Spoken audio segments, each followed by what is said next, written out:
Right then, the workplace. A place where dreams are made and sometimes broken. A bit like a modern-day Colosseum, in it. A battleground where every day is a new challenge. We walk in, armed with our laptops and coffee cups, ready to take on the world. Each morning we prepare ourselves for the battles ahead, fueled by caffeine and ambition. But let's be real, there's a certain buzz, isn't there? A palpable energy that fills the air, a mix of excitement and tension. A feeling of, shall we say, a bit of a competition. Everyone's trying to outdo each other, to be the best, to stand out. Or is it? That, my friend, is the big question. Is it really about competition, or is there something more to it? We all want to climb that career ladder, get to the top, and enjoy the view, don't we? The allure of success is hard to resist. But what does it really take, eh? What sacrifices must we make, and what strategies must we employ? Is it being a right ruthless go-getter, stepping on everyone's toes to get ahead? Is it about being aggressive and relentless?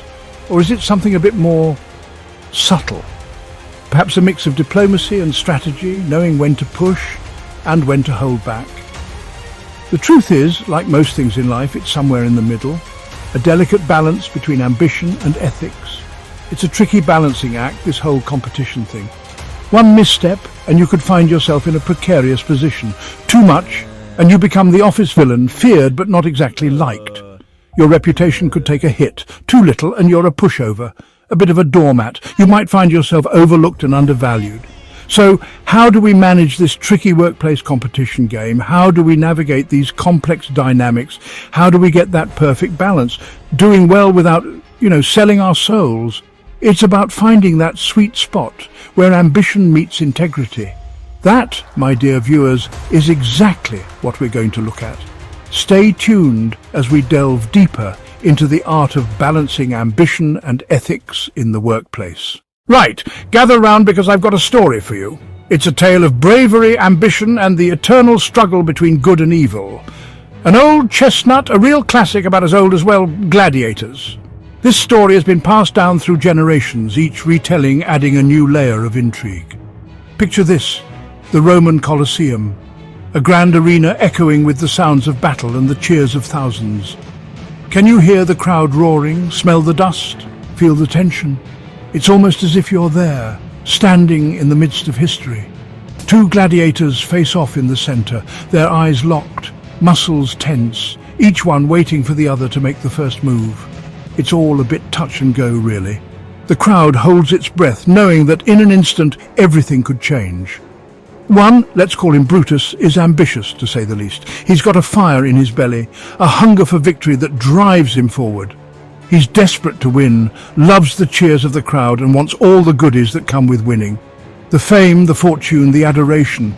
He's a right cheat, that one. He'll do whatever it takes to come out on top, even if it means bending the rules. Anything goes, even if it means throwing his mate under the chariot. Loyalty means nothing to him if it stands in the way of his goals. The other, we'll call him Aurelius, is also a top-notch fighter. He's got the skills, the strength and the determination, but he's a good egg. He's got a heart of gold and a sense of honor that guides his every move.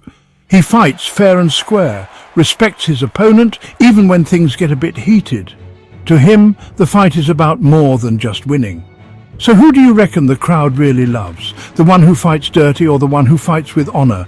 Brutus, with his dirty wins. The crowd may cheer, but there's always a murmur of discontent. Or Aurelius, who's a good sport, even when he loses. The crowd respects him, admires his integrity. See, the office, much like the Colosseum, can be a bit of a dog-eat-dog world. It's a place where ambition and ethics often clash, but the best workers, the ones who really make a name for themselves, are the ones who know that getting to the top isn't everything. They understand the value of teamwork, respect and integrity. It's how you get there that really matters. The journey, the choices you make and the way you treat others along the way define your true success. Right. So there's this fine line, isn't there, between good old competition, the kind that makes us want to put our best foot forward, and the nasty, backstabbing sort that leaves you feeling like you've gone a few rounds with Tyson Fury. It's a bit like walking a tightrope, innit? Lean too far one way and you're down in the dumps with all the office drama and dodgy dealings. Lean too far the other and you're like a ghost, completely ignored, missing out on all the good stuff because you're seen as a bit of a wet lettuce. So, where does that leave us then? How do we find that perfect balance, that Goldilocks zone between wanting to get ahead and, not being a complete rotter? The answer, my friends, is all about understanding what competition really means. Proper competition isn't about tripping up your mates, is it? It's about making yourself better. It's about trying to be top-notch, not just for yourself, but for the whole team. It's like that saying, a rising tide lifts all boats. Everyone benefits, see? Right. So imagine trying to sail a boat in a storm. You wouldn't want to be caught out there with just a teaspoon and a tea cozy, would you? You would need the right gear. It's the same with getting ahead at work. You need the right tools for the job. Think of it like your very own toolkit, each bit helping you build something amazing. Now, in the next few parts of this video, we're going to fill that toolkit together. We'll look at some really handy skills like understanding your own emotions, that's a big one, working well with others, because two heads are better than one, and the proper way to build relationships. None of that fake stuff. By the end of this, you'll be ready to handle anything work throws at you. And the best part? You'll be doing it all with a smile and a good dose of honesty. So stick around. We're about to become workplace champions the right way. Right then, mates, let's talk about competition. It's a concept as old as time itself, deeply ingrained in the fabric of our existence. It's been around forever, hasn't it?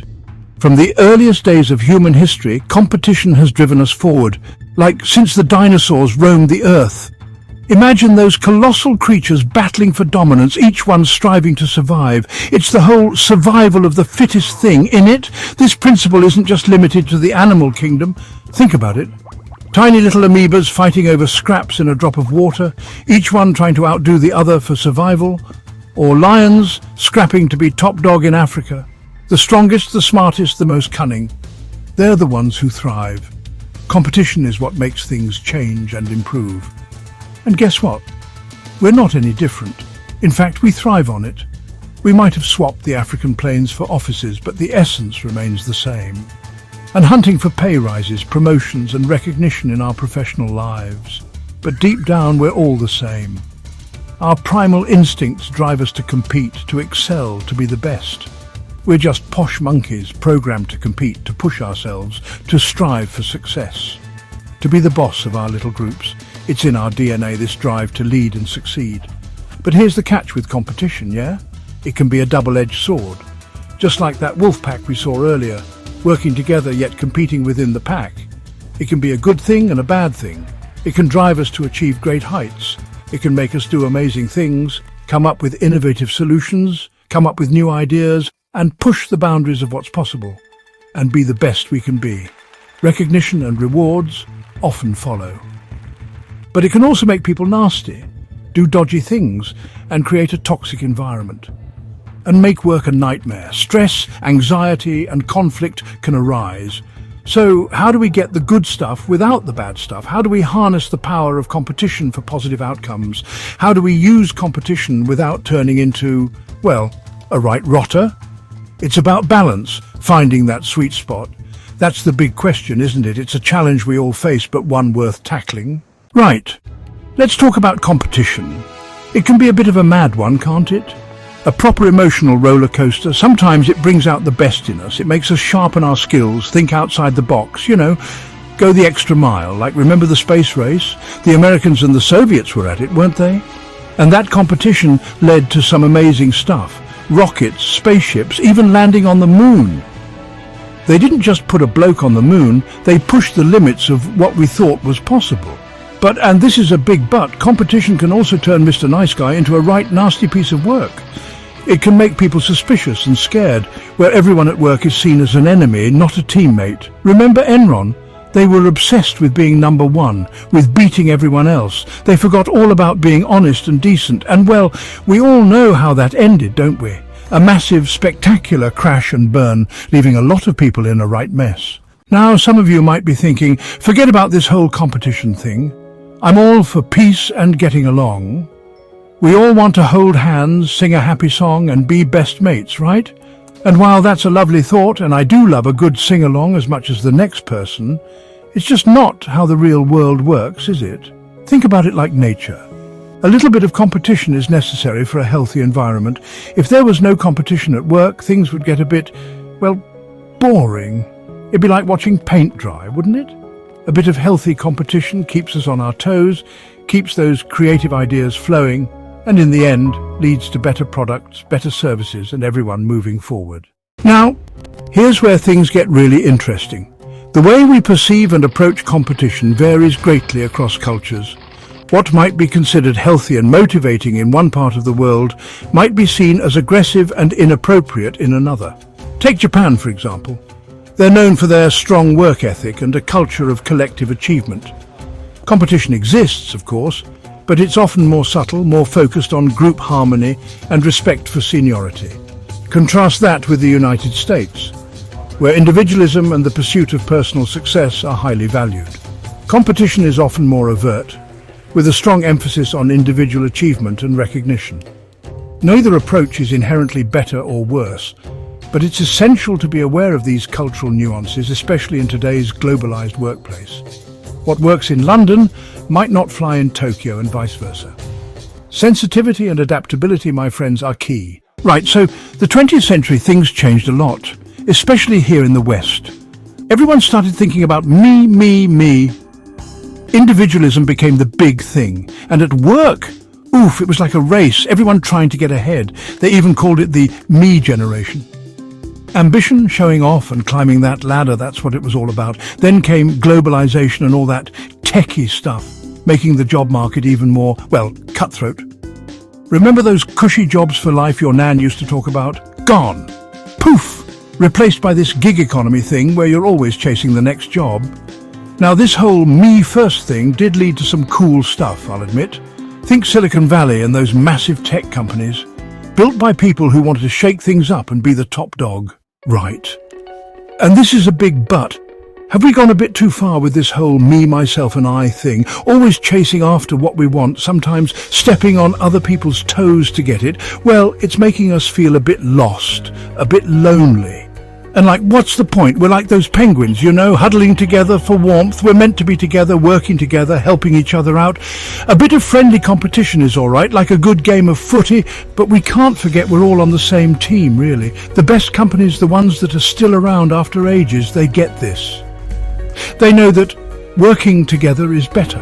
They encourage people to be their best, but not by being nasty or selfish. It's all about teamwork and being nice to each other. Just like a proper cuppa, it's best enjoyed with a biscuit and a good friend. Working with others can be tricky, a bit like balancing on a tightrope. You want to do well, but you also need to be a good team player. It's all about finding that perfect balance. Think of it like mixing the perfect cuppa. Not too strong, not too weak, just right. You need to know when to go for it and when to work together, when to stand up for yourself and when to meet in the middle. Coming up next, we'll give you some top tips on how to handle this balancing act like a pro. We'll look at how understanding your own emotions and other people's feelings can really help. We'll also see why making friends at work is so important and how you can turn competition into something everyone benefits from. It's a bit like turning a lemon into lemonade, really. You see, my friends, it's all about finding that sweet spot, that Goldilocks zone of competition. Not too hot, not too cold, but just right. Like a well-brewed cuppa, it requires the perfect balance of ingredients. Too much ambition, and you risk becoming that dreaded office tyrant, feared but not respected. You know the type, always angling for the corner office, throwing colleagues under the proverbial bus, leaving a trail of shattered dreams in their wake. But too little, and you become invisible, passed over for opportunities, destined to remain in the shadows of those who dared to dream bigger, to fight harder. The trick, as with most things in life, lies in finding that delicate balance. But fear not, my eager viewers, for I am here to guide you through this treacherous terrain. But hold on a tick, here's the catch. Imagine ambition without a good heart. Without knowing right from wrong, it's like a train with no brakes, strong, sure, but heading for a disaster. Remember what happened to those Romans? They were top dogs, their armies unbeatable, always wanting more. But they got greedy and forgot their values, and look what happened. They lost it all. And it's not just them. History's full of folks who got so caught up in getting ahead that they forgot who they were. They might have reached the top, but was it worth it? Remember, mates, real success isn't about dosh or being a big shot. It's about the mark you leave on the world. Now, some of you might be thinking, this all sounds a bit intense. Can't I just coast along, do my job and call it a day? And while I applaud your desire for a stress-free existence, I must caution you against the dangers of complacency. Remember the dodo? That poor, flightless bird, content with its lot in life, blissfully unaware of the approaching threat. And what happened? Extinction, my friends. A cautionary tale indeed. The workplace, much like the natural world, is in a constant state of flux. New technologies emerge, industries evolve, and those who fail to adapt, who rest on their laurels, risk being left behind. Now, some of you might be thinking, isn't competition inherently stressful? Doesn't it create a dog-eat-dog environment? And to that, I would say, it depends entirely on your perspective. You see, competition can be a source of stress, or it can be a source of motivation. It all depends on how you choose to view it. If you see your colleagues as threats, as obstacles to your own success, then yes, competition will undoubtedly lead to anxiety and negativity. But if you view competition as a challenge, as an opportunity to learn, to grow, and to push yourself to be your best, then it can be an incredibly powerful force for good. Right. So how do you sail through those tricky office waters, eh? Find your purpose, mate. What really gets you going? What makes you jump out of bed, raring to go? When you've got that fire in your belly, competition changes completely. It's not about showing off or getting ahead, but about being part of something bigger. Think about those brilliant scientists working day and night to cure cancer, or the engineers building those fancy eco-friendly gadgets. They're not in it for the cash or to be on the telly, are they? They genuinely want to make the world a better place. Right, so working hard and being cheerful is great, but to really shine in a busy workplace, you need a little bit extra. You need that special something, that secret ingredient that makes you stand out from everyone else. Think of it like that X factor, you know? What makes you special? Maybe you're amazing at juggling spreadsheets, or you know your industry inside and out like the back of your hand, or perhaps you're a whiz at making friends and getting people on board with your ideas. Whatever it is, figure out what you're brilliant at and practice, practice, practice. Because remember, my friends, in the big game of work, it's the people who are ready for anything who win the prizes. Right, mates? Let's get down to business, shall we? We've chatted about the nature of the beast, that tricky balancing act between ambition and playing fair. Now it's time to give you the tools, the weapons, so to speak, to come out on top in the workplace. Remember those gladiators we talked about before? They didn't just stroll into the Colosseum hoping for a bit of luck, did they? No way. They trained like mad, sharpening their skills, mastering their weapons, getting ready for anything. And that's what we've got to do, my friends. We need to sharpen our swords, both literally and figuratively, if we want to do well in today's competitive workplace. Right. I'm not saying you should barge into work tomorrow morning, waving a massive sword around and shouting "On guard" at Brenda from accounts. She'd probably spill her tea, and then you'd have HR on your back. No. The art of war, in this case, is all about strategy. It's about outsmarting your rivals, not by whacking them with a stick, but by using your brain, your smarts, and knowing the lay of the land. Sun Tzu, that clever old Chinese military strategist, wrote in his brilliant book The Art of War that the best way to win a fight is to not fight at all. Pretty smart, eh? And that works just as well in a meeting room as it does on a battlefield.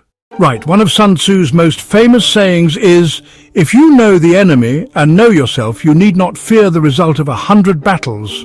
And he wasn't wrong, was he? Information, my friends, is power. It's like having the winning lottery numbers before the draw. Take the time to watch your colleagues, to understand what they're good at, where they struggle, and what makes them tick. What are they trying to achieve? What are they worried about? The more you know about your competition, the better prepared you'll be to guess their next move and put yourself in a winning position. But just as important, maybe even more so, is knowing yourself inside and out. Understanding your own strengths and weaknesses, what you believe in and what you want to achieve is absolutely vital. Remember, my friends, the toughest opponent you'll ever face is the one looking back at you in the mirror. It's you versus you, really, isn't it? Right. So I've been talking about competition, haven't I? Don't think for a second that means I don't rate being diplomatic. Actually, some of the top dogs I know are absolute pros at being nice, like wearing a velvet glove, you know. They get that making friends is just as important as having a brilliant CV. They're charming, they're friendly, they can chat to anyone at a party. But underneath all that niceness, they're tough as old boots. Remember, you can catch more flies with honey than with vinegar. Be nice, be polite, lend a hand, but don't ever think being nice means you're a pushover. Don't be a mug. The workplace, much like life itself, is full of surprises. Not all of them pleasant, I'm afraid. There will be setbacks, there will be disappointments, there will be times when you're tempted to throw in the towel and say, "Stuff it." Sometimes a change of scenery is precisely what the doctor ordered. But more often than not, the true test of character lies in our ability to persevere, to maintain our composure, to exhibit grace under fire. When the going gets tough, my friends, remember the words of Winston Churchill. Success is not final, failure is not fatal. It is the courage to continue that counts. Right. So, you want to be top dog at work, eh? It's not just about knowing stuff and being good at things. It's about having the right attitude in it. It's about taking on those tricky bits, learning when things go pear-shaped, and never, ever giving up on what you want. It's about believing in yourself, even when everyone else thinks you're daft. It's about being brave enough to be a bit different, to stand out like a sore thumb, to, leave your mark, like Banksy, but maybe with fewer rats. Remember, mates, the only thing stopping you is you. So get out there, give it a go, and show them what you're made of. Right. Picture this, your workplace. It's like a massive, ever-changing map of feelings. To get around properly, you've got to learn to read the signs, the little hints that tell you what's going on. Who's a bit scared of that new project? Who's secretly trying to nick your job? And whose help do you need to get your brilliant idea approved? These are the big questions, mates, and emotional intelligence, or EQ, is your guide. By boosting your EQ, you become a bit of a human detective. You get good at spotting the tiny things that make your workplace tick. You learn how people might react, how to talk to different people, and how to get along with even the trickiest characters. Right then, at the heart of emotional intelligence, we find empathy. It's like stepping into someone else's trainers, seeing the world through their eyes, getting how they feel, even if you don't see eye to eye with them. Empathy, mates, isn't about being a pushover or agreeing with everyone all the time. It's about understanding. It's about connecting like proper human beings. And at work, empathy, it's like having a superpower in it. Why, you ask? Well, when you get what makes your colleagues tick, what they're worried about, what they want to achieve, then you can change how you do things, build trust, and even sway their decisions. Remember, folks, people don't care how clever you are until they know you actually care. Right, let's chat about influence, because at work, just like in life, getting people on board is key to getting things done, to everyone agreeing and hitting your targets. Some people just seem to have that special something, that magic touch. They're like magnets. But honestly, influencing others is a skill anyone can learn, practice, and become brilliant at. One top way to boost your influence: become a communication superstar. And I don't just mean speaking posh or writing amazing emails, although those are handy, for sure. I'm talking about really clicking with people, understanding how they communicate, listening properly, and asking clever questions. Remember, mates, the most convincing people are often the ones with their ears wide open. Right then, the road to success, mates, isn't always a walk in the park. There will be potholes, wrong turns, unexpected traffic jams. The question is, what will you do when things get tough? Will you fall apart? Or will you face it head on, stronger and more determined than ever? Resilience, my friends, is like a bouncy ball. It's about bouncing back from setbacks, learning from our slip-ups and keeping on going even when it's hard work. It's what makes a true winner, a quality that'll do you good at work and in life. So, how do we get more resilient? Well, it all starts with changing how we think. See challenges as chances to grow. Think of setbacks as valuable lessons, not as your own faults. Right then, back to the savannah we go, home to lions, those magnificent beasts, often seen as the kings and queens of the jungle, all raw power and fierceness. But here's a fun fact about lions, my mates. They're actually right social creatures. They live in groups called prides, where working together, not fighting all the time, is their secret to survival.